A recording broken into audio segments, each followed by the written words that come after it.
আমার ভাই কবরে খুনি কেন বাহিরে আমার ভাই কবরে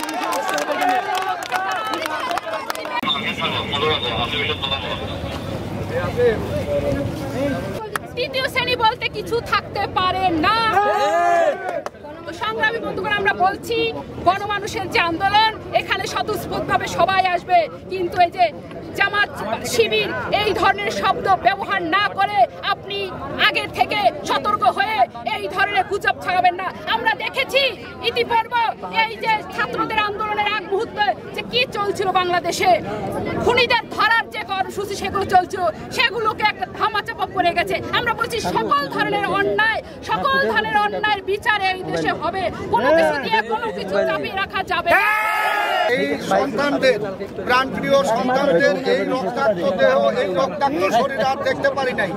মনে হয় নিজের সন্তানের বুকে এইগুলি লাগতেছে। আমরা চাই একটা শান্তিপূর্ণ বাংলাদেশ। আমরা চাই স্বাধীনতার যে মূল বক্তব্য, মানুষের কথার মূল্য, মানুষের চলার মূল্য, মানুষের জীবনের মূল্য, এই মূল্যগুলো থাকতে হবে।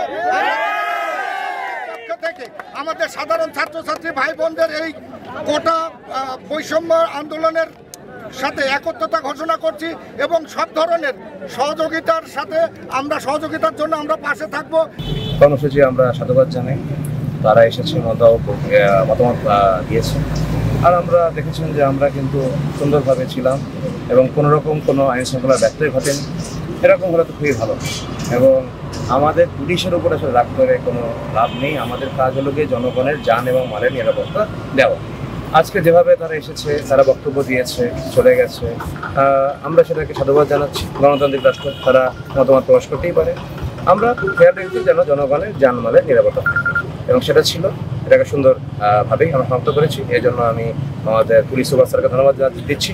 তার নির্দেশনা এবং প্ল্যানিংয়ে কিন্তু আমরা সুন্দরভাবে এটা করতে পেরেছি। এবং একই সাথে প্রশাসনকে ধন্যবাদ। আমাদের এখানে ম্যাজিস্ট্রেট মহোদয় ছিল, সুন্দর একটা টিম ওয়ার্ক হয়েছে।